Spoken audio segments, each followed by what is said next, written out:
Welcome back to the podcast. Gabe Yanez and we are honored to have on, I want to say two-time guest, Cole Sager, 11-time CrossFit Games competitor, husband, father, president of CompTrain. And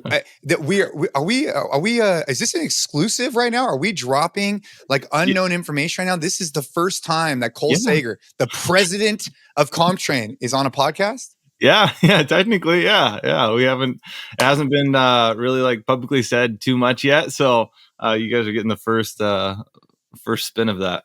Ooh, well, we didn't know we were getting ourselves into. I knew it was going to be a great conversation, but the fact that we could drop this type of news is incredible, man. So Cole, welcome back to the show. Last time we had you on, it was right before the CrossFit Games. A lot to talk about with the CrossFit Games, of course. But I really wanted to discuss, or at least open it up with what's going on at CompTrain, man. Like you just said that you've now been well-deserving, by the way, became the president of CompTrain. Would love to hear, like, what are the plans for CompTrain? How did you become the president? Like, tell us more about that. Yeah, we've it's been a long time coming. We've obviously, as CompTrain, we have been known as Competitors Training. That was the original name. That's where CompTrain stemmed from. And something that I was really passionate about when Ben approached me about stepping into CompTrain in a bigger role a couple years ago was bringing the same level of intensity and intentionality that we've always brought to training for competitive athletes, and start bringing that to more people. Because I do, one of the things that I always noticed about my career is I felt a little bit isolated from the general population when I was really not that much different than the general population. I just did some things to a greater degree. I did some workouts a little bit faster. I dialed in some disciplines a little bit more, and those things start to add up and start to change. But what we're starting to notice, and it's a really cool trend that's going on around the world, is people are really starting to care about human performance and about just like dialing in these little aspects of their life and being healthier, being fitter on a regular basis. And that's really cool. And that's exciting. And something that we essentially saw is how can we bring a more complete fitness regimen to a greater population? And I felt was underserved. I'm excited about that. And so we have now made the shift from competitors training to complete training. So we're still CompTrain, but we are now complete training. And that is going to allow us to continue to serve a bigger, broader demographic, bring more complete fitness to people. And we'll continue to serve anybody who's just a hard charger. People who want to be an athlete forever is really kind of what we're searching for. I know that, and we can dive into this because this also hasn't been talked about, but like, I'm not really sure what my competitive career looks like in the next calendar year, even. Another exclusive for us here at the podcast. You guys are getting it. But what I do know is, God, I played college football at a very high level at UW. I competed in CrossFit for 13 years at a professional level for 11 of it. And I want to be an athlete forever. I want to feel athletic forever. And I'm really excited to bring a lot of those principles, a lot of the training principles to people and serve people in that way, so that they can continue to feel athletic. I even had my neighbor recently. It was such a cool text. Reached out to me. He was like, I'm turning 40 and I want to run my 40-yard dash at the same time that I did he had an ACL injury. He was like, I want to run the same 40-yard dash. I want to do, and he just gave me the list of things. And I was like, dude, you just want to feel athletic again. Like, this is cool. And it was very exciting for me. Some big changes, fun changes that we're really excited about. So basically a play on words. It went from CompTrain to complete train. Competitors training. So from competitors training to complete training. To complete training. Mm-hmm. Got it. So we're still CompTrain. Mm-hmm. All right. Gabe, did you have something? Okay. So first off, congratulations. That's awesome. I guess because you kind of alluded to it, might as well dive right in. You're 11 years competitive. the game Mhm. season, I think, has evolved so much, right?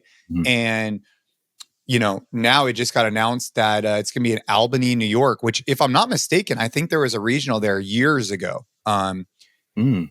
Many years, right, Gabe? Wasn't There there? 100% was. I was there as a vendor at the time, and the gym. No kidding. It was 2017. It was in Albany. Yeah. Yeah, because that's when I did Oh, compete wow. in regionals in California. I had just moved, but I had the chance to go to the Albany one where all my New York friends were competing. So yeah, it was in Albany. I don't know if No it was the kidding. same. I don't know if it was the same venue. I'm assuming it is. I can't imagine how many big venues there are in Albany. Maybe I don't know, but yeah, there was Right. the 2017 regionals was in Albany. Oh, no kidding. Yeah. Sweet. So, a lot of I am kind of curious because there's a lot of pushback online. It seems like no matter what CrossFit does, they're Mhm. going to get people online that are just really, just not happy about it. It doesn't matter what they do. It really doesn't. And I'm curious, in your opinion, like, we don't need to rehash too much the CrossFit Games. I'm sure you've talked about that quite a bit, but Mhm. more so like how your appetite for competition, your overall passion towards the sport has evolved over time, because Yeah. you've seen it from, when I was competing to now where it's at. It's changed this. It's so different. And also, as a professional athlete for you, I guess this is almost a two-part question, is like, Mhm. dude, what are pro CrossFit athletes thinking right now? Like you being one of them, because you have Wadapalooza, you have Rogue Invitational, you have the game season that seems to keep changing. And it's Mhm. like, if I had my livelihood impacted on something that just continues to change, where do they put their time and attention to? I'm sure you're probably, thinking that, and then also mentoring other athletes in it. Totally. And it's really interesting because we've stepped into an era now too, where I'm now in the spot that you were when I came in, right? Like, you're on the way out, you're about done. You had one more year left, and then, we did some team stuff for a little bit, but there's this, new young group that was coming in. Well, the same thing is kind of happening now for me, where there's a new young group, but the landscape looks completely different for them than it did for me. When I was getting in, we were on this phenomenal trajectory for CrossFit and how the sport was growing in the public eye and whatnot. And that was really nice. And I know that was just something that I was fortunate in to get to step into at the right time.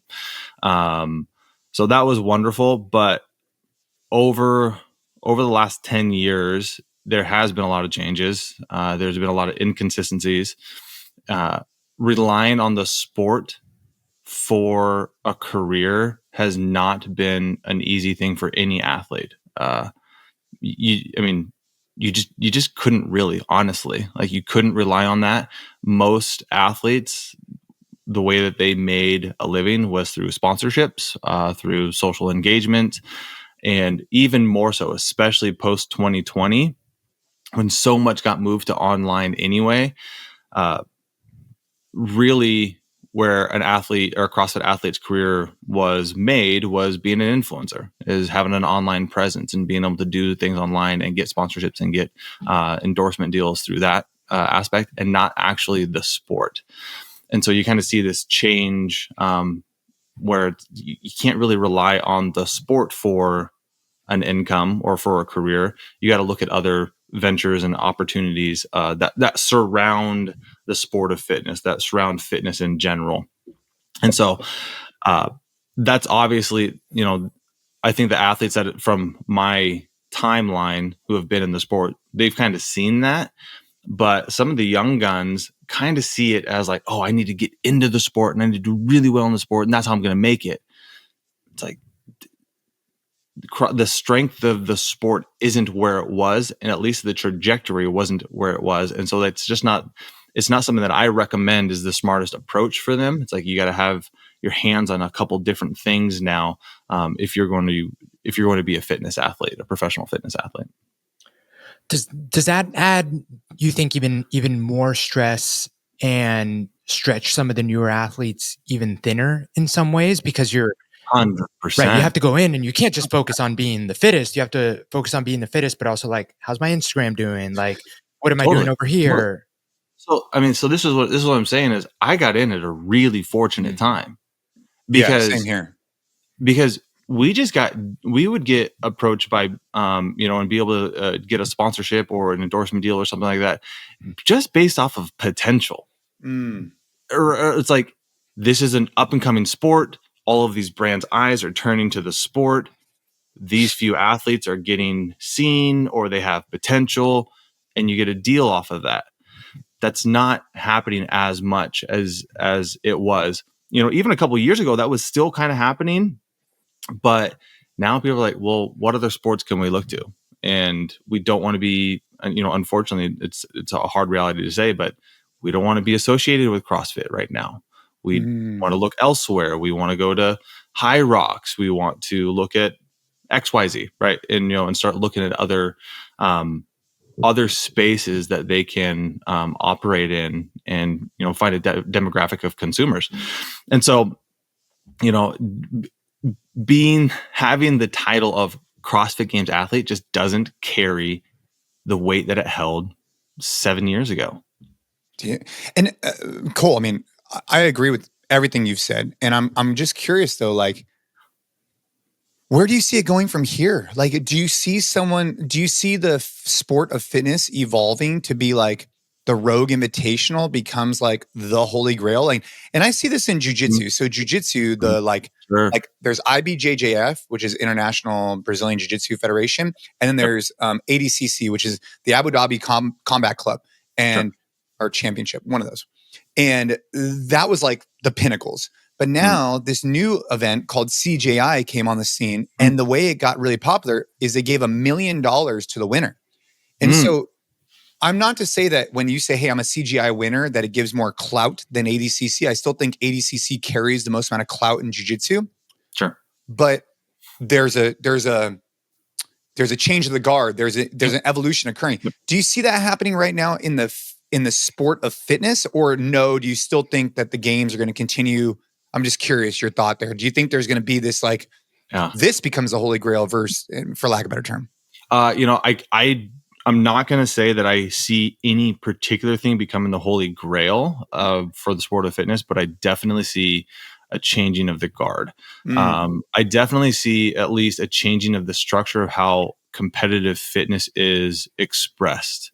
I think that you're going to see other avenues of competitive fitness, because you also got to think about it, is the demographic that was once highly interested in CrossFit and the CrossFit Games has all aged up. Because in 2014, the people that were really interested in it was somewhere in the 20 to 30 year range. That was booming, tons of interest, tons of buy-in. The sport started to fall off. You're not getting as much of that from a younger generation coming up. And the guys that were in their 50s are now in their 65 plus, and honestly probably just not as interested. Yeah. And so that demographic has shifted. And when that demographic has shifted, so does the priorities of how they want to do fitness, how they want to express fitness, how they want to train fitness. And so I think that you're also going to start seeing a change in the way that fitness is expressed. Now, if you want to stick tightly to just competitive CrossFit, there's another avenue that is popping up that you didn't even mention when you're naming the string of them, but the World Fitness Project. And so, yeah, and then there's the World Fitness League too, right? What you think? I think that's what I think you might be talking about the same thing, Jay. The thing that like some athletes have been posting, like that they've been signed. No, professional fitness league's been around. No, wasn't there like a World's Fitness League? Maybe Liz can look this, like that released a couple of years ago. It's just never really built too much momentum. And there's the new one. Do you see all these athletes saying like, I'm in, or whatever it is? Is that the one you're talking about? Is like they're getting signed by this the signed World Fitness Project is the one. What is that? So, I mean, long and short, it's another avenue for competitive fitness. It was a new season structure to the sport of fitness. So how Wadapalooza is a standalone event, the Rogue Invitational is a standalone event. This group came together and said, hey, we want to create the touring system that has been talked about since 2019. Forever. And it's like, we want to start to create that opportunity for athletes So let's do it. If CrossFit's not going to do it, it's pretty clear that, in their thoughts, it's pretty clear that we don't think that they're going to do it. So let's do it. And it's essentially, it was a guy that, from what I've heard, I have not heard, this is just, through the grapevine. It was a guy that was really interested in CrossFit, that loved the sport of fitness, and was like, oh, I want to put some money to this, and let's create a sports league or a season for this. So, but point being is, like, you're going to start seeing some more of this. And I think that people are, like, I've even seen a shift in the way that people talk about Wodapalooza, the Miami Wodapalooza, and put in a little bit more emphasis on that, or the Rogue Invitational. Naturally, those groups haven't necessarily done anything to position themselves any differently, but it's the respect that people have for CrossFit that is going down, unfortunately. And therefore they're putting their attention to other places, because people are going to they want to look for a place to express their fitness. They want to go celebrate fitness and their, and just be in that environment. So they're going to find a place to do it. They're going to find an outlet, and there's always going to be an outlet, because there's going to be somebody who wants to pop up and run an event. So, I think that there is going to be a little bit of a shift that we see in the next few years. It's really interesting, because the way you described, and again, what you had heard, the guy who started this new league, and essentially just being someone that's like a super fan of CrossFit, and just like, hey, like, I want to do this, is kind of how, we heard that High Rocks got started. Like, that's exactly what that was. It was just two gym owners that were like, we love CrossFit. I think this would be a cool way to kind of like take this training that people are doing. And to your point, like, you brought this up many times, and I think you're hitting the nail on the head. Like, people want to express their fitness. And I think that for a long time, CrossFit has been a little like myopic in like how you're supposed to do that, and very hesitant to like evolve and change it. Whereas like people just want to go out there and like prove to their friends and like prove to themselves that like, hey, I trained for a while and now I can accomplish this. And it was cool. And it was an awesome feeling. See what, and if I love fitness for so many reasons. Particularly for me, one of the biggest areas that I love fitness for is because of the progression as a human that it will take you through. Right. When it's done well and approached well, it can develop so many wonderful things within you. And people, whether they realize it or not, they set a challenge for themselves, and they want to go partake in this, and they love what it develops in them. And they love what they see on the other side of that. And again, so it's like this expression of like, look at this work that I put in and what I did and how I challenged myself. I mean, for crying out loud, my mother-in-law at 63 years old summited Mount Rainier, which is the tallest peak in Washington State, at 63, because she just wanted to prove to herself that, like, I've been talking about this for 40 years. I can do this. Let's go do it. And like, to watch her train for it, she changed up her her exercise routine completely, which I had been asking her to do for a while. And, she started doing more weight training. She started rucking, and like, just, it was so cool to see that. And she just wanted to prove to herself, like, I can do this. I do have it within me. And to know there's something so, we talked about this on our last podcast, actually. There's something that's so nice to see in yourself when you think you have something in you, and then to actually see it come out. Like, that's like, you believe yourself to be a certain way, but you have to go through something to know if it's true. And for me, what I'm referring to is when my boys were in the NICU, we hoped that, like, we thought that we were a certain way, that we would handle challenge and hardship a certain way. But then to see ourselves actually step into it and go through it the way that we did, it was like, okay, like, cool. Or it's 3 a.m. and it's the 5th time the baby is up and you're really tired, and, you don't handle it with the most grace. And it's like, oh, okay, like, I'm going through it and I didn't handle it the way. And it's like, I need to work on something mentally. Right. And so, anyways, without getting too far down that line, it's like, that's the concept of people want to express their fitness. They want to be challenged. And High Rocks, as going back to that example, they made it accessible. Dude. They evolved. Yeah. Accessible and exciting. In Dallas, In Dallas, Cole, I can't remember. I know you were there, 100%. You did it though, right? No. So we can get into this later, but I'm only 5 months post-op from an Achilles rupture, or 4.5 months. Okay. So I ruptured my Achilles right after the games. That's what it was. Okay. So you were there because you're a part of BPN and obviously Nick is awesome. We love Nick. You know, it's all good. But like I saw you, dude. Don't they do? Gabe and I have talked about High Rocks quite a bit on this show, just because it kind of like comes up organically with guests and stuff like that. 100%. But man, don't they do a great job setting the vibe, keeping it on time, and just like creating an environment that makes people feel? I mean, I know that you didn't go through it, but like, dude, you get to see as people run up that finish line, they feel like they're like Goliath, right? Like, you know, or cool. David or whatever. Cool. Like they feel like they're like the guy, you know, exactly. Yeah, it was awesome, and it was really, really cool to see. I love watching people express their fitness that way, in any way. Like I just love people expressing their fitness, and so yeah, it was a really fun environment to be around. You know, I have plans to do one later in the year once I'm back to running full time and doing all the things. Actually, Genesee and I recently signed up for a marathon in June. You know, so it's like we'll do that and get back. Which one are you doing in June? Grandma's marathon. Oh, nice. Yeah. Nick's doing that, right?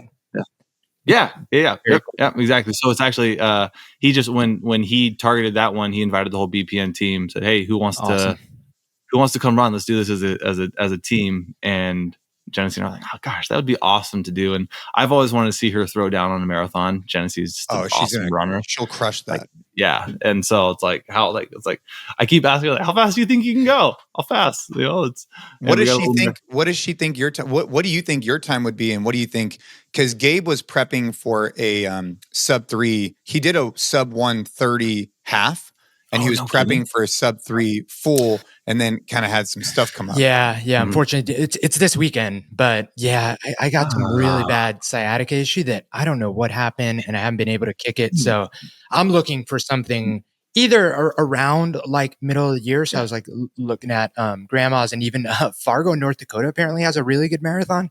But I'm probably going to be waiting for the fall and doing something. I've heard that there's one in Utah that's supposed to be a really cool. Because I mean, my goal, because I was building for this and everything was kind of lining up to hit that goal time, and now I'm not going to do it. But now I want to go for something a little bit more. I really want to qualify for Boston, which would be sub 3 hours. But the whole thing is that I didn't know this. You can't just hit a Boston qualifier time and you automatically qualify. They actually take a percentage. So you want to build a little bit of buffer, and based on your age group, some age groups need a bigger buffer than others. So probably need to be in like the 256, 255 range to like feel good about it. But that's like my big goal for this year is if I remember correctly, it's like what they give you a 5 minutes every age group. I mean, 5-year age group.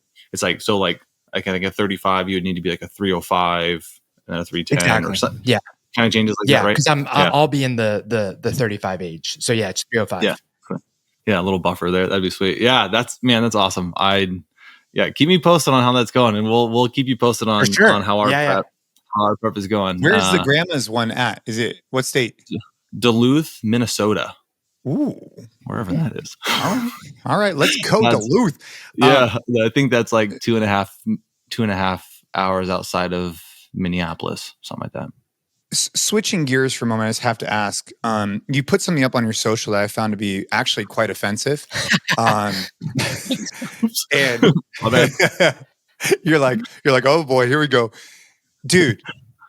Okay, so Fran, okay. Why would you deliberately go out after all these years and go do Fran? You want to know why it's offensive? It's offensive because I can't even fathom doing Fran, and then you go do it. I'm like, bro, I feel like such a little wimp because this guy's going to go out there after all these years.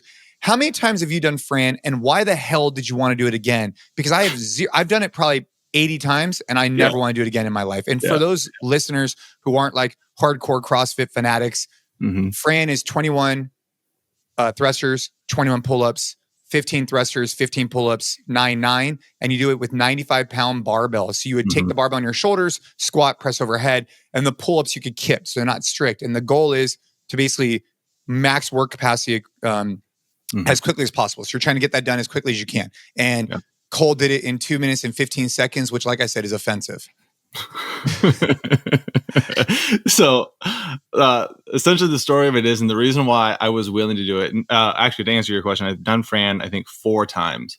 Ever? I haven't done ever because after I did it in, which I think would have been 2019 if I remember correctly, I threw down for a small local gym in Central Washington that I was visiting. They had just affiliated. Some family friends were heading that up, and I was like, let's do like a small little mini day camp, and I'll throw down on Fran. It'll just be like a lot of fun. And I went 157, and I was like, I'm good. I don't need to do Fran again. Up to never again. Yeah. But also I think actually now that I say that, probably the real reason why I haven't done Fran since that point was because the next year we did Friendly Fran in the 2020 games. And then so every iteration of Fran that came up was Friendly Fran or a Friendly Fran variant. And so, which is also miserable. But the story behind choosing to do Fran was pretty simple. It is a benchmark. It's the one main CrossFit benchmark that we'll keep moving forward with comp train. We are not bashful at the fact that, CrossFit and the CrossFit methodology is the platform that our own philosophy and our own methodology was grown from. It's the foundation of it, and we're not ashamed of that, and so we want to continue to nod to that and find the right benchmarks from the CrossFit space that I think paint the right picture of fitness. We have a differing opinion on training methodologies than CrossFit in its entirety, but it's definitely the foundation. They painted the road for the sport of fitness. They painted the road for the definition of fitness and how we measure that. And they changed the landscape, and that's really, really cool. So we programmed that as a benchmark at the end of the year for our consumer base, for our subscribers. And the rest of the team threw down on it. Again, I had ruptured my Achilles only a few months prior to, and I had just started getting the ability to squat and get below parallel. And I essentially just wanted to see. I was curious. I was like, well, what could I do? Like, could I complete Fran, and how fast could I do it? And so got a really good warm up, made sure that the tendon, the Achilles tendon, was feeling good and loose, and just started it. And I've been doing a ton of. Yeah, Liz just pulled up the video. Amazing. We got to talk about butterfly kipping, by the way, and see how your opinion has evolved on that. But anyways, I'll let you finish your story. Yeah, I have a strong opinion on that. So, anyway, I had been doing a ton of muscular endurance work on my quads through leg extensions, Spanish squats, anything that didn't require any flexion of any dorsiflexion of the Achilles. And I started getting into it, and I was in the middle of round 15. I was like, oh my gosh, my quads don't burn. I feel pretty good. I opened up my stance, so I had a little bit more of a sumo stance when I was doing my squats. So I was still getting a little parallel, but I wasn't having the dorsiflexion of the ankle. And I was like, this is going well. And the pull-ups, which we'll get to here in a second, those were a breeze. Like, that wasn't a challenge for me. So I was like, I was in the middle of round 15. I was like, all right, I'm gonna turn this up. And I started to actually speed up my reps and started to pull the bar back down, and ended out of 215. I was like, oh my gosh, what on earth? This is cool. And it was more so just out of a curiosity of hey, what could I do? I had no judgment, no care about what the time was, just curiosity. And I think that's actually a lot of the ways that I approach my life, is just, I'm just curious. What can we make of this? What can we pull out of this wonderful life that we've been given, One thing that I found really interesting about that post, and I wrote it down, Cole, is you said, please excuse the lack of overhead standard. A guy hasn't really been training it, LOL. And we were just having this conversation on a podcast that we recorded yesterday. Who cares? Who cares? And I know some people out there care. And like, it's like their shtick is like, finding videos and like, like, oh, like, this isn't to depth or whatever. But the conversation we were having yesterday, and I mean, you're laughing, so I'm sure you agree, is I think that it's so close-minded to have this view of fitness that is like, hey, these standards are here because we have to measure your work capacity. And you did Fran X years ago at 157, and now you're at 215. Like, no one in their right mind would claim that those two data points say that Cole Sager is less fit now than he was then. You are post-op, you are a dad, you are X years older. Like, there's so much more to what fitness is and fitness is over the years that, like all the reasons you explain why you did Fran and did Fran at that time are incredibly powerful and really honestly inspirational, that like for you to even, and I know you were mentioning in jest too, but for that to even be a point of consideration, like the standards and stuff, it's just so silly. And I think that I appreciate you pointing it out, but that stood out to me immediately because it's like, we live in this world where like, we do. And, I think that a little bit of it too is just the acknowledgement of the fact of the number of times that I have been trolled online. and I would argue to say that in most cases, deadlift aside, I'm one of the most efficient movers in the sport over the last decade. And I have gotten trolled so many times still, and all of my friends have. And there's, people just call you out online. There's a bravery online that doesn't exist in the real world. And so like, I think there's a little bit of that of just like, hey, like I know somebody could probably say something, and to, I think, point to the fact that I have not been training that. It is not the priority right now. I have so many other priorities. I'm recovering from my Achilles injury, trying to stay as fit as I can, as healthy as I can, keep the body composition that I want, all of these things, right, while spending the least amount of time in the gym that I can, so that I can help work on a company, but even more importantly, be present with my family and play with my boys, and just get back to the point where I am not now an anchor, or not an anchor, but a lump of coal, pun intended, a lump of coal, because that's what happened when I ruptured my Achilles. Like I was a pole on the family, like Genesee. I was a dependent. I became a dependent again. And so my goal post Achilles rupture was, how quickly can I become independent of Genesee again, so that I am now serving the family and not pulling on the family, And so it's like my training priorities changed, and it was something that I wanted to call out because hopefully people can understand that those ebbs and flows of training priorities are okay. Yeah, and they should happen. And here's the thing, dude. Like we've talked about this on the show. Bro, if you're trying to like put up a video and I remember back in the day, you'd see videos, and I was never that guy who got like super frustrated about this because I just didn't really care. Yeah. But like the only time I cared about range of motion is when I was competing against another peer at the CrossFit Games. I did care about that because I want to make sure they were held to the same standard I was. And that's it.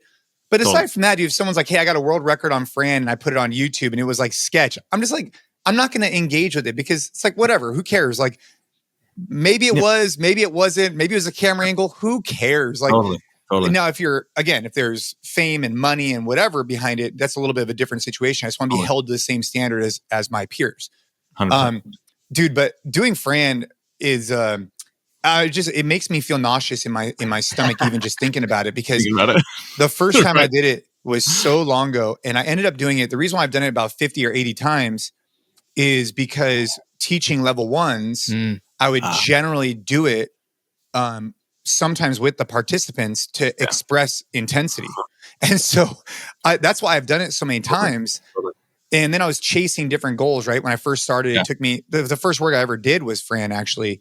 But anyways, and that's actually, it's funny that you say that, because you guys used to do Fran in the L1, if I remember correctly. Like that's what you're back in the day. To. Yeah. And then that's changed to, it was like thrusters and burpees.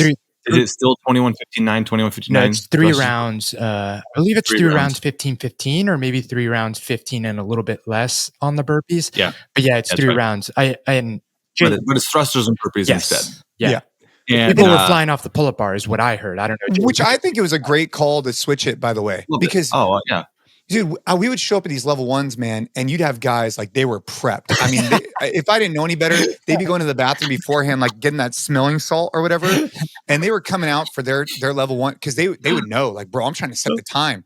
And dude, these guys would be going fuck crazy. And you're just like, I remember countless times I would be right behind someone just being like, dude, please don't fall off this bar because they're butterflying, they're going crazy. Totally. So butterfly. How's your feeling about butterfly? Because I go back and forth on this. If someone said, hey, I want you to do as many pull-ups as you can, as fast as you can, I would butterfly it. But if I look at the utility across multiple things, if I look at its expression across multiple movements, I would say that there really isn't any place for a butterfly. And we used to get a lot of hate from the other communities about the butterfly. Totally.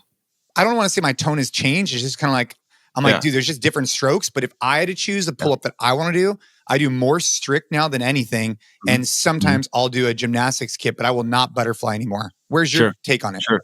I am 100% on what is like, I answer the question, like, what is the goal? What is the aim? What do you go? So like, if you're saying like, do as many pull-ups as you can for as long as you can, it's like, okay, like, what is the aim of that? What is the point of that? Are you trying to test how long I can do strict pull-ups? Okay, then let's do that. But like, let's get some clarity.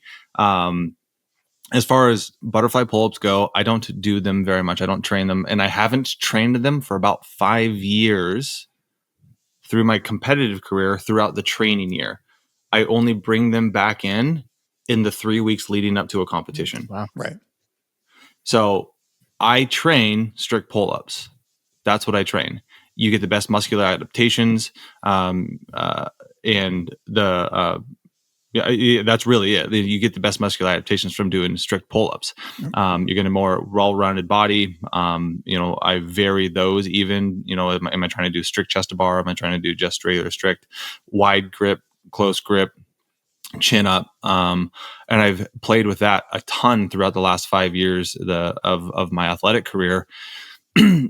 And this is what I was saying is I've done so many strict pull-ups that whenever I do choose to do a kipping pull-up, like when I did Fran, I didn't think anything of it. I was like 21 kipping pull-ups, like no problem. 45 of them, no problem. And I remember testing, this would have been last year. Before the games, I tested my 100 chest to bar pull-ups, kipping chest to bar pull-ups for time. And I was able to bust out like a set of 65 to open up.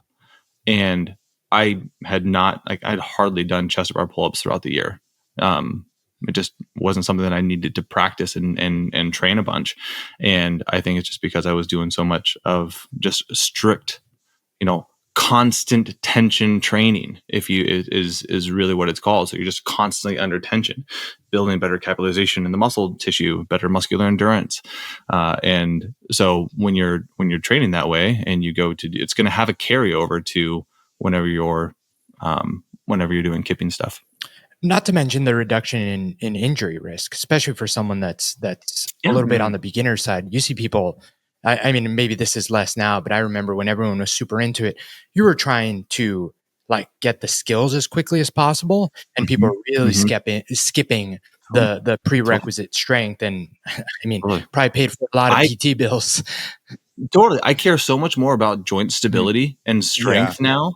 And so, the number of things that I train in a strict setting or a tempo setting, and that's not because I'm getting older, which does help.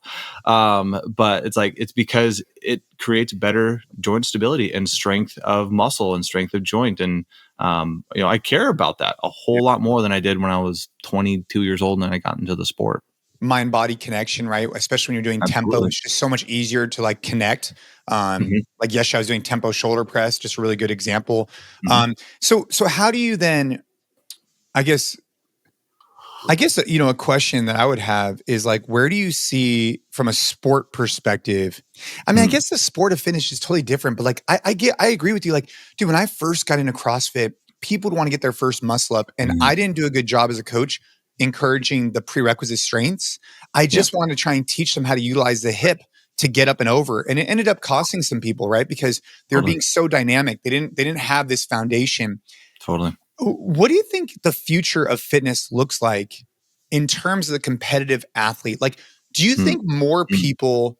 So I agree with you. I think the peak, and I'm biased here, of course, but the peak, I think, of CrossFit, the sport, I think was about 14, 15, 16, in my opinion.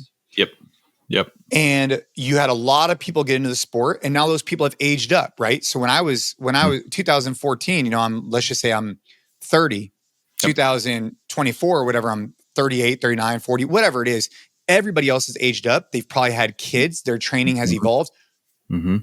Do you see new people coming into the sport, or do you think that the sport, what we called it years ago, is just kind of going to slowly fizzle? You know what I mean? Like, is there people who still wake up tomorrow and be like, dude, new people, not like I'm talking high school to college level, who are like, I want to go walk on my hands and muscle up because that's what's going to be in the competition?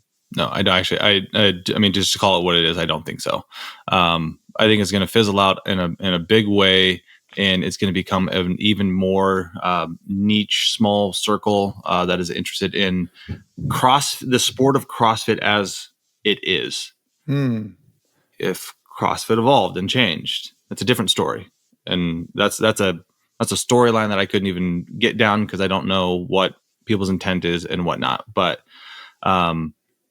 I see a near future where there are more accessible outlets for fitness, similar to High Rocks, but maybe that pulls in more variability. Maybe pulls in a few different movements and doesn't have the high skill stuff, but still tests upper body pulling or whatever, like just some other variants of it. I definitely see that being something that I could see in the next handful of years. I also think that, and I'm curious if you agree, Cole, like there's a resurgence to things that have been around for a long time, running being the prime example. Like, I think that there's a lot of people that are just like running's cool again, which is awesome. Because for me specifically, like I came from a long endurance background when like endurance was like, you ran and you like weren't supposed to put on muscle. You weren't supposed to do strength training. And like that had its own kind of like connotation. Like I ran cross country in college and the cross country kids were like kind of nerdy. But now like people like Nick have just made running like really cool again, and you can do both. And the whole hybrid athlete thing is a thing. So I think that there's also going to be people that not necessarily there's new outlets for competitive fitness, but I haven't seen a stat anywhere, but I wouldn't be surprised if like registration for marathons are up. Like that wouldn't surprise me at all. I think more people are doing that stuff. And it goes back to an accessibility thing. Exactly. It's like, it's accessible, and I think that one of the, not to hammer on High Rocks too much, but something that they did that was really good is they picked some of the most accessible movements to introduce into their sport arena. And there's something that is very functional about being able to push something and pull something to yourself, carry things. Like those are important things, and it's something that I have always valued. It's always been very important for the sport of CrossFit, but then you just had all of the other things on top of it, on top of the sport, and so many movements that you had to try to be well versed in. And there's a simplicity to fitness that I think that we're going to see, maybe a reduction in sense, that I think will be really, really beautiful in the future. I've always, I've been saying this for probably, I don't know, close to 10 years.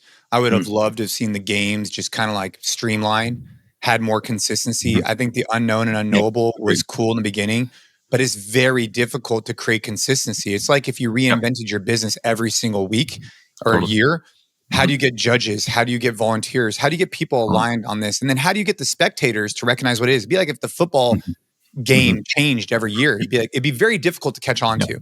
Totally. Well, one of the things I think one of the reasons why the sport was so catchy early on, 2014, 2016, at the kind of like a peak, is because it was approachable inside of an affiliate still. Yeah. Like you could recreate those workouts and people could feel like, hey, like I'm doing the same thing and I can resonate and I can identify with. The sport just got out there, and it's like, I don't need to do these movements. I don't need to do, what was the one that we did in 21? Like pullovers. Oh, yeah. or the jumping rope, the way that was done, or the jumping rope, the way that we did it, and the up and over obstacle courses, and it's just it got a little much. And I know that there's been some nods even from CrossFit HQ that just like, yeah, this has gotten a little out of hand, but it continues to be that way because they're trying to elevate the test, and nobody shies away from the fact that a marathon is just a marathon. And looking back on 2024 and the tragedy with Lazar and the athletes kind of approaching it the way they felt like was right, and I'm not here to say one way or another on that, but I'm curious, what do you think is going to happen with the Open this year? Because I'm seeing, and again, I'm kind of like one step removed. And it seems like no matter what CrossFit does, like they created a safety group panel.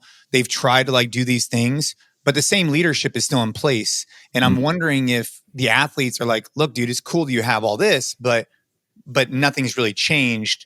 What is the general sentiment that you're hearing from the community about the Open? Do you think numbers going to be way down? Do you think it's going to be fine? Are people like legitimately boycotting the Open, or am I just like totally, my perspective is way off because I'm just kind of hearing it third party?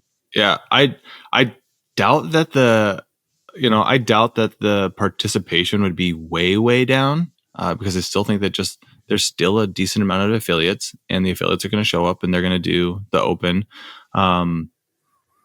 I've heard buzz from friends of just not participating. I'm personally not in the stance of boycotting anything. That's not like I'll go. One of my plans is to just to throw down on the Open. There's an affiliate that's opening here. Some good friends of mine that are opening up an affiliate. And it's like, gosh, like I'll go do Friday Night Lights with them. Like that'd be awesome, and it would bring attention to their affiliate, and it would be fun, And so I don't know. I don't know exactly where that's going to land. I'm curious. The whole CrossFit scene, man. It's a heavy thing. It's been a heavy thing this last year for sure. 100% heavy. Do you not see yourself doing then 2025? Or are you going to decide after the Open? What do you, where's your gut at with that? Yeah. We're going to probably find out together. But what I don't want for myself is, and this was my approach at the 2024 games, of if athletes were going to be on the floor, I was going to show up with them. I didn't want to be on the floor at the games this year. But athletes, CrossFit made the call that things were going to go on as is. Athletes were going to compete. And so I was going to show up with the community. And that was, I've been a community guy. Like that's been a big passion of mine, and a big, way that I approach the sport. And so that's the same thing. If the Open's going to go on, I'm going to participate in it. I feel like I could be in the top 1%, which is the qualifier to semifinals and the next event and whatnot. You could definitely be in the top 1%. You could have one leg and you'd still be in the top 1%. You're that fit. There's still some things that, like, if they programmed a 225 snatch, I'm not confident that I could do that right now. Just I don't have the tendon strength to like slam into the bottom of a snatch. So this is like the little things like that. They're just out of my control. And I don't have the same drive that I once did, not for the sport of CrossFit, and so it's like just taking yourself to that point. It's like, I want to be with people. I want to throw down with the community. I want to express my fitness, and I want to see other people do that. I want to celebrate them. And I want to explore other avenues of what my fitness looks like. So yeah, I'm in real time with you guys right now. I'm exploring that process for myself. You said it was 4.5 months, 5 months. Where are you at? Yeah. Probably by the time that this is dropped, I'm about 5 months. Okay. I mean, that seems... Dude, that's impressive. Pretty was it a full tear? Full rupture, snapped in half. Did you get on... Were you using peptides to help the healing process? I did not. No. Okay. The only reason why I asked is like Gabe and I mean, I think Gabe more than me potentially. He's like, we're going down a little bit of a rabbit hole with peptides and TRT and stuff. I would tell you if I did. I don't currently take anything at all, but I am interested in peptides, stem cell, different therapy treatments for injury prevention. Like if you're injured, I'm intrigued by it. I think the science is rapidly evolving. Yeah. No, I wish I would have had more insight, just to even look into. I didn't have enough, and I was just focused on just getting healed as quick as I could, and I didn't want to take the time. I asked my surgeon about peptides, and his response is, "I haven't looked into it enough. Things could change, but he was like, to him it was a shot in the dark, and so he was like, it's your choice if you want to try it." And so I just left it alone because it wasn't a hard do it or not do it. So I was just like, okay, fine. I got other things to think about. Yeah. But I'm curious now though. Like, and Gabe, correct me if I'm wrong. If he did do the peptides, and would he technically kind of not qualify on the drug list perspective? Is that true? Or you don't? All this stuff is such gray area, man. And that's what I was going to say. Like I've gone deep down the peptide specifically rabbit hole since we had the Josh CEO Whalen. founder of Blokes. It's a really I've just been trying to educate myself on everything that's out there. Interesting. And it's interesting, but it's also unfortunate a little bit. And Joe Rogan and Derek from More Plates, More Dates, they mentioned this on this podcast where like some of the things just don't make sense that they would be on a ban list because they're literally just there to like help your body heal a little quicker. Like there's one specifically that the FDA even pulled out that like, they were saying like literally should be mandatory. They were speaking specifically for like MMA fighters, but it's like banned for people that are, just doing crazy things to their body. This would just keep them healthier. And I know it's like it's a controversial space and stuff, but it is fascinating because there seems to be just so much emerging stuff. I mean, Ozempic is a peptide. Like those are just, there's just different ones that do all different types of things. And like, you talk about Ozempic is incredibly controversial, right? Like, is that a helpful thing for people? Is it, something that's creating shortcuts and not making them develop the habits that they should be? You can have that debate till the end of time. But it's an interesting space for sure. Yeah. Interesting. Yeah. Speaking of which, Cole, and to all the listeners out there, we do, I'm going to plug this because I think it's so important. You got to get your blood work done. You have to get your blood work done. Like if you haven't had your blood work done and you're a dude out there or a lady and you have not had your blood work done in years, check out the podcast show notes. We have a link with Blokes and you could use a code and you can get discounts, but you have to get your blood work done. Like we're not talking about you have to get on peptides or TRT. That's not what I'm talking about. You just got to know the data so you can make conscious decisions moving forward. How often do you get your blood work done, Cole? At least once a year is what I've always aimed for. So, I mean, I'm talking about 12, 13 times, maybe more over the span of the last 10 years. And I think one of the most fascinating things is, early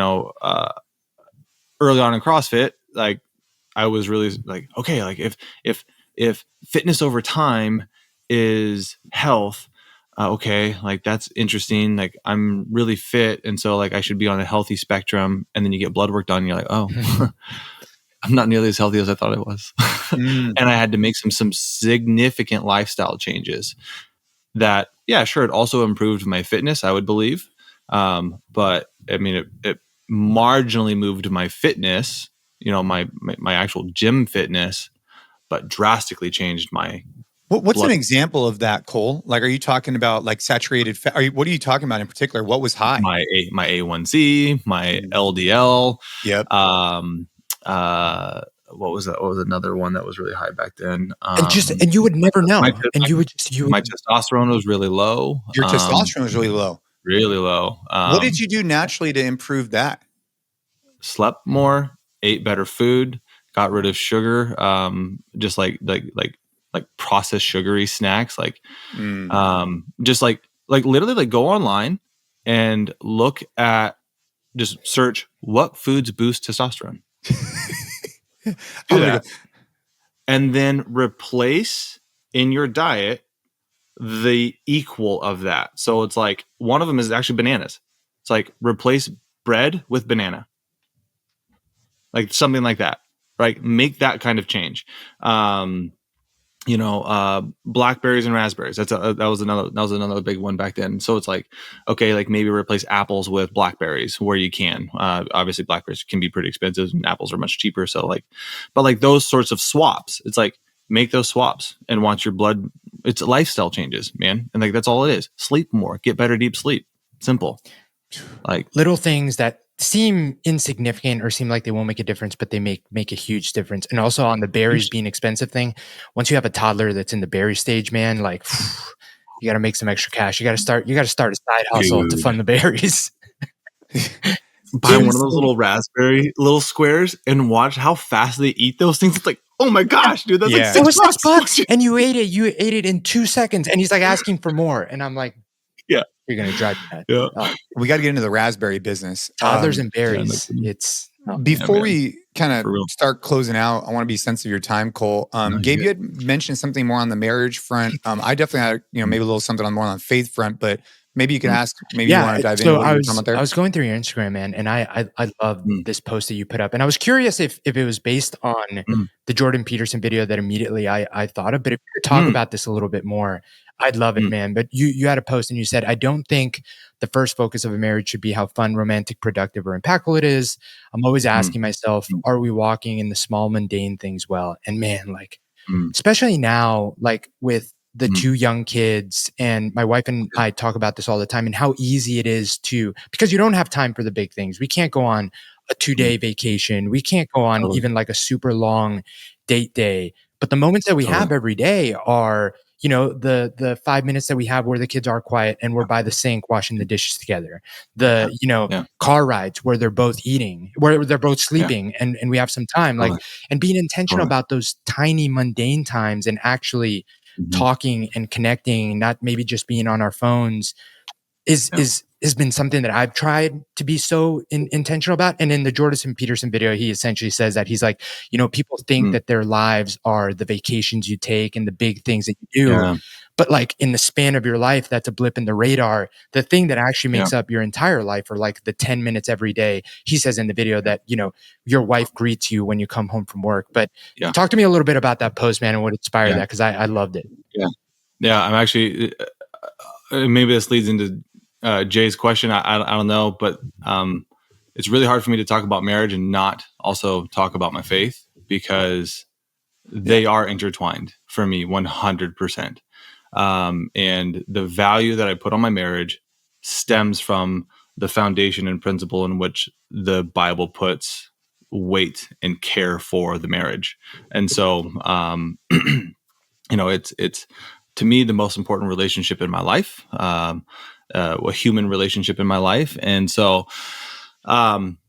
really where that stems from is the Bible verse that says, be faithful over few, be steward the small things in your life well. And so I started to look at Genesee, and I would have been 6.5 years of marriage pre-kids. And then we had kids.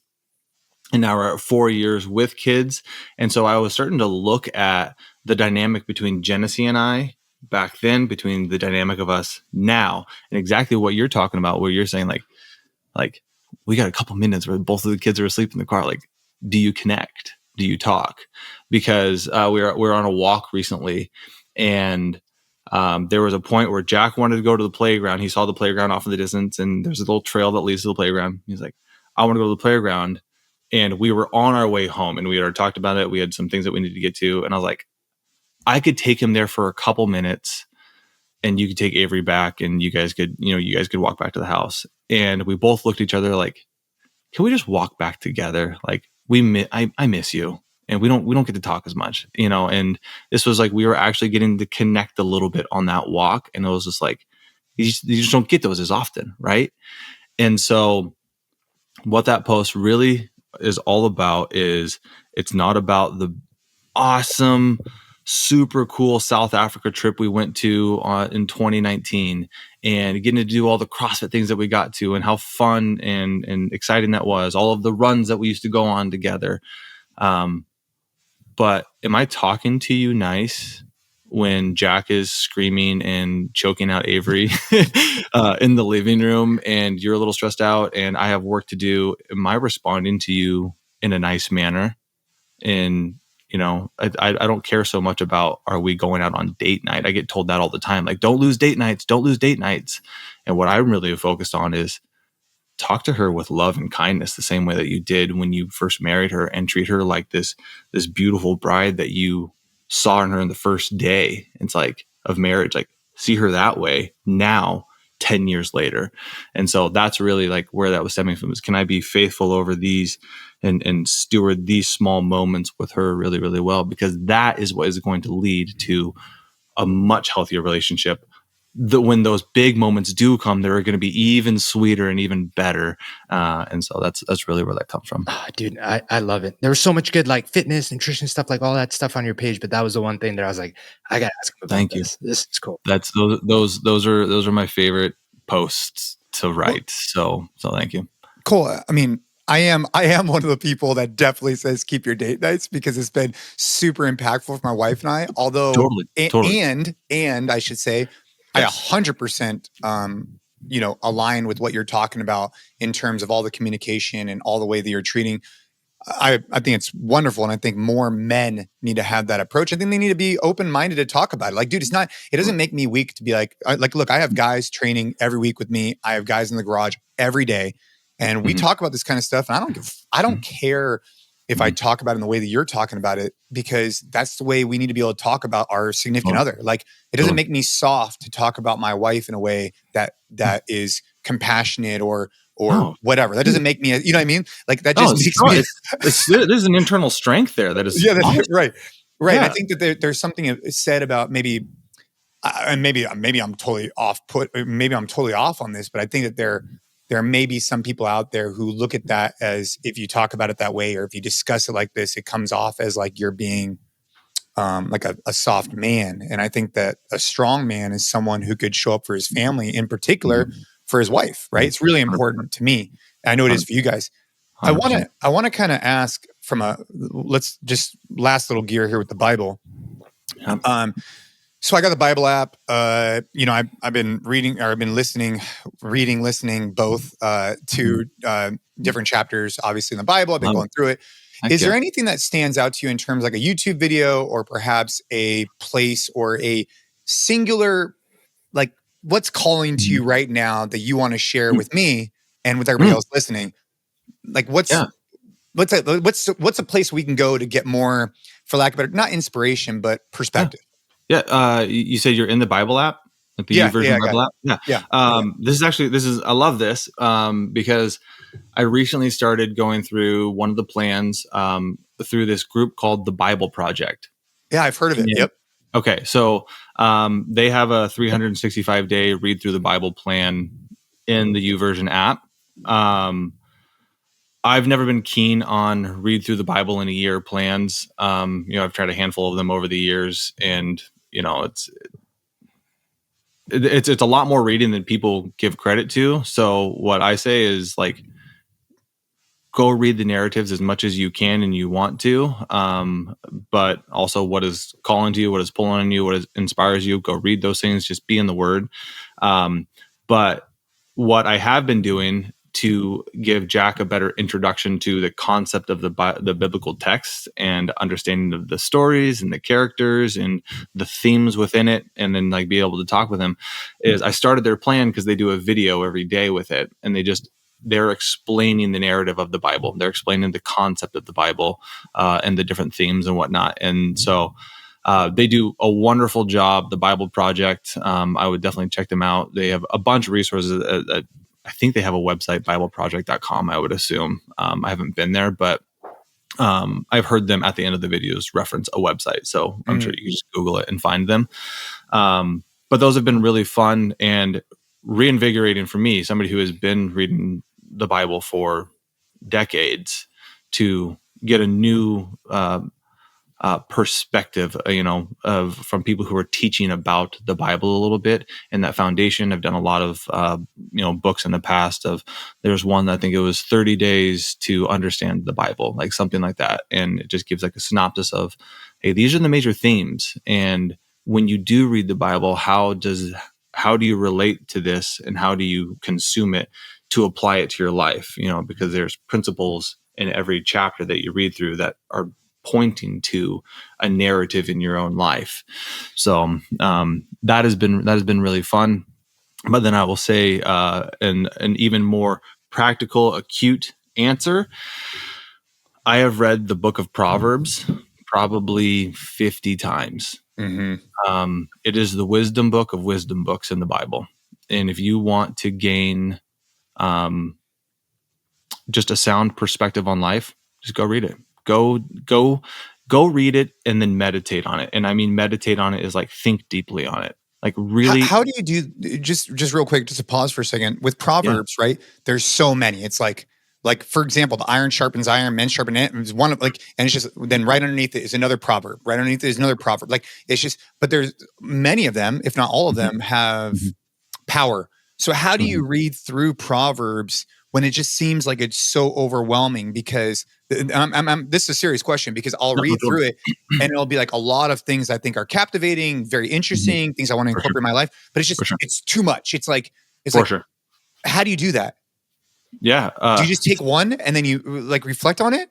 So going back to what I was saying with the Bible Project and why I think it's a great place for a lot of people to start is because there's actually themes within Proverbs that if you had a better picture and understanding of Proverbs as a whole, you would be able to pull out each chapter and understand the theme of the chapter.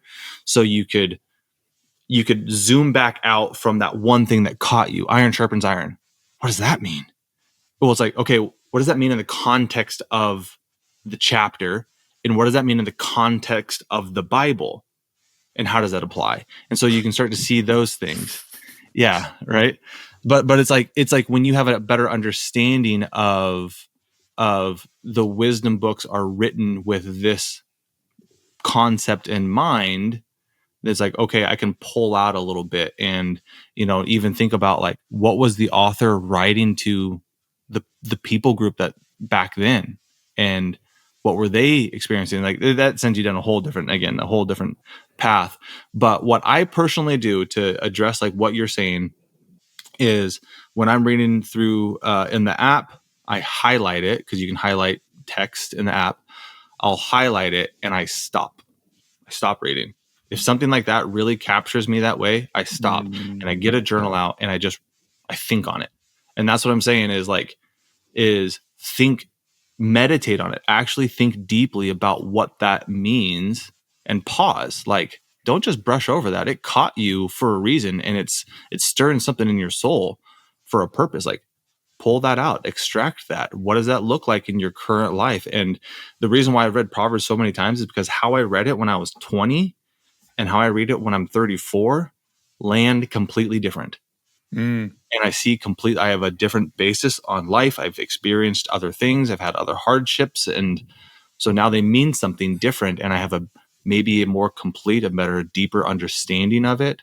And how can I then take that and apply that to the relationships in my life, the environments in my life, to show up an even stronger and fortified, formidable human being, and be able to serve this world better. Dude, I love what we just talked about this last 20 minutes. I have gone and looked at the Bible Project on YouTube. They do a really good job with the black and white. They do the drawings, right? That's what it is. That's the same. Yep. That's about Yep. And so I've watched quite a few of those videos. They've been really intriguing. But I love what you said about Proverbs. I really appreciate that, because that'll stick with me. So the next time we have you on the podcast, I'll share with you how I've incorporated that. Gabe, any kind of closing remarks here? No, man, it's always so interesting to me, the faith conversation. There's so many parallels to nutrition and fitness, something that for us is just so black and white, simple. And it's particularly interesting for me. And I've mentioned this on the podcast before, because I'm figuring stuff out and trying to see where this fits into my life. And the podcast has actually been a big part of that. And I can see how that's the same resistance points, the same strange like hesitation to get started or to dive into something very simple is what a lot of people feel with nutrition and fitness. And for us, sometimes because nutrition and fitness is such just like a no-brainer, we don't have the empathy of how that resistance can even exist. And I've felt it in many ways, and it's made me very empathetic to that side of things. And then the other thing that you just mentioned that I think makes it such a clear parallel is that it's never going to end. Same way fitness never ends, nutrition never ends. Like it's not a 30-day challenge and you get to your end goal and then you forget about it. This thing is forever to continue to improve, and there's no finish line, there's no end goal. It's just like the process will forever improve you. And so that's always interesting to me. And again, I love when people bring it up. I love when Jason brings it up because I think for the foreseeable future, he's probably going to be the one that'll ask the questions and kind of go there. But I appreciate it because I get a lot of it every single time. So thank you. Yeah, that's well, I mean, I will come back on and talk with you guys more about this whenever you guys want to, because at a young age, I really saw this profound process of fitness and how that can lead to spiritual depth, stronger faith in myself, in the aspect of when you really start to explore self and the physicality of self. And what that starts to develop is, a sense of mental and emotional strength and curiosity. And that ultimately leads to, maybe a better spiritual understanding or more faith. And like they coincide with each other so much and point to one another. And it's something that I've been really fascinated with my own life. So to dig exactly what you're talking about of nutrition and fitness and exploring challenges and how that presents in even my faith life has been really interesting. So whenever you guys want to talk about it, I'm here. Oh man, cool. Yeah. I love this podcast. Obviously we have the podcast because we're trying to, build brand, share insight, but selfishly we talk to people that we're interested in. That's what we do. And we talk to people we're interested in to hear information we're interested in. And today is no exception, man. I just want to say thank you so much for being on the show. I really appreciate it. For all of you who are listening, I really hope that you take into consideration all the things that Cole's been talking about, in particular with the faith. And there's a lot of other things, obviously, we spoke about. The landscape of CrossFit is very interesting to me, especially for people who are listening who are kind of like at OG days. I think you shine some good light. So I appreciate you. I appreciate everybody listening. Simple ask, if you got value from this podcast, let's grow this thing. Let's impact more people. Share it with 3 friends. Just be like, hey, check out this podcast. It helps out the podcast. It helps everybody out. Keep leveling up. Keep training hard. See you guys again next week.